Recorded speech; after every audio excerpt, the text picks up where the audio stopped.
Pour mieux cuisiner à la vapeur douce et par conséquent au vitaliseur, nous allons une fois encore écouter les conseils du chef Stéphane Gabrielli. Aujourd'hui, on va s'intéresser aux accessoires du vitaliseur pour être certain de les optimiser. Bonjour Stéphane Gabrielli. Bonjour Florent. Alors lorsqu'on parle des accessoires du vitaliseur, on parle de la soupière.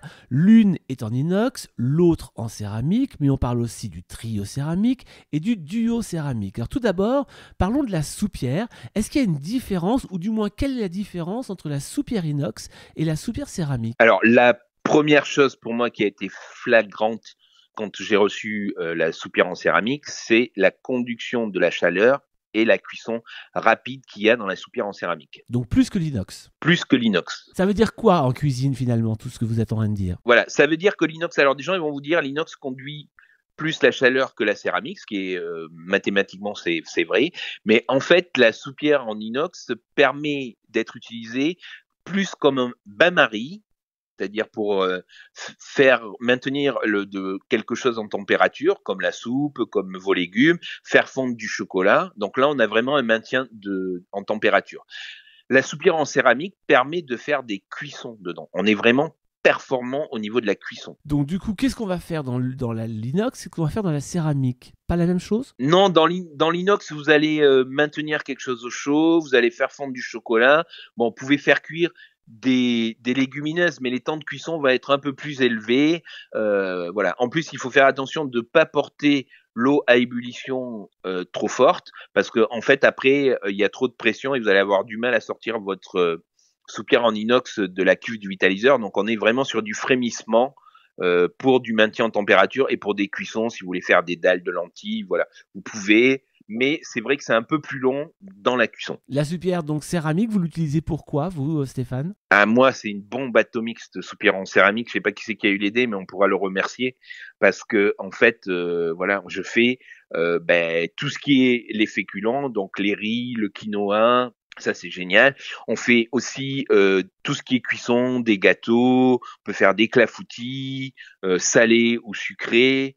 Voilà, ça c'est l'écurie. Donc voilà, il y a vraiment, c'est fabuleux par rapport à ça. Oui, parce que la soupière céramique, on le rappelle, elle sert aussi de moule à gâteau, finalement. Oui, bien sûr, elle sert, mais elle sert pas que ça. Donc voilà, c'est-à-dire que vous pouvez faire du risotto dedans, vous pouvez faire cuire votre quinoa, vos lentilles. Voilà, ça sert pas qu'à ça. Il y a aussi d'autres accessoires qui sont les duos céramiques pour le petit Robinson et le trio céramique pour le vitaliseur. Alors là encore, leur utilité, quand on est un chef et qu'on aime cuisiner, c'est quoi? Bah déjà, c'est par rapport à la diversité. C'est-à-dire que si par exemple vous faites un clafoutis, vous pouvez faire un clafoutis aux poires, un clafoutis aux pommes. Donc voilà, vous avez différentes possibilités. L'autre chose, c'est que ça réchauffe très bien. Donc ça, c'est vraiment un intérêt de réchauffer tous vos plats que vous avez cuisinés la veille, des plats mitonnés aussi, des plats en sauce ou quoi. Bah, vous pouvez les mettre aussi dans vos céramiques pour réchauffer vos ingrédients. Une chose qu'il ne faut pas faire, c'est par exemple faire des cuissons directes, c'est-à-dire si vous avez des légumes, ne les cuisez pas directement dans la céramique. Pourquoi donc? Parce qu'en fait, on est sur le principe qu'un légume, il doit cuire rapidement dans le tamis. Donc, plus on cuit rapidement, moins on perd de vitamines, moins on perd de sels minéraux. Par contre, on peut cuire, si vous faites par exemple un légume dans du riz, que vous faites un riz aromatisé avec des carottes,